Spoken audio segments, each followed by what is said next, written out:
Drama निगार खलीलुर्रहमान कमर ने इंकशाफ किया कि अगवाकारों ने मेरे सामने नुमान एजाज और सबा कमर का नाम लिया। वो मुझे गलत मालूमात देकर ट्रेप कर रहे थे। खलीलुर्रहमान कमर इन दोनों एक बार फिर खबरों की ज़ीनत बने हुए हैं और इस बार उनकी वजह मकबूलियत उनका बयान नहीं बल्कि उनके साथ पेश आई वारदात है।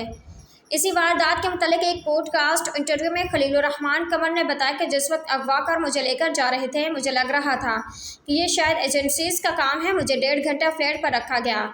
इस वक्त मुझे मार देने की बातें होती रहीं। इसके बाद जब वीरान में लेकर गए तो मुझे लगा कि ये मुझे मार देंगे। वो मुझे मारने का कहते तो मैंने कहा मार दो। उन्होंने मुझे 3 बार कलमा पढ़वाया।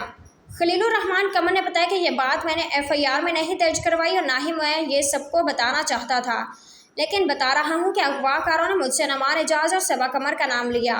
अगवाकारों ने मुझे कहा कि तुमने नुमान एजाज को भी गालियाँ दी हैं। ड्रामा निगार ने इस वारदात के पीछे नुमान एजाज और अदाकारा सबा कमर के होने से इनकार करते कहा कि मेरी अगवा की वारदात इन लोगों की मनसूबाबंदी नहीं थी।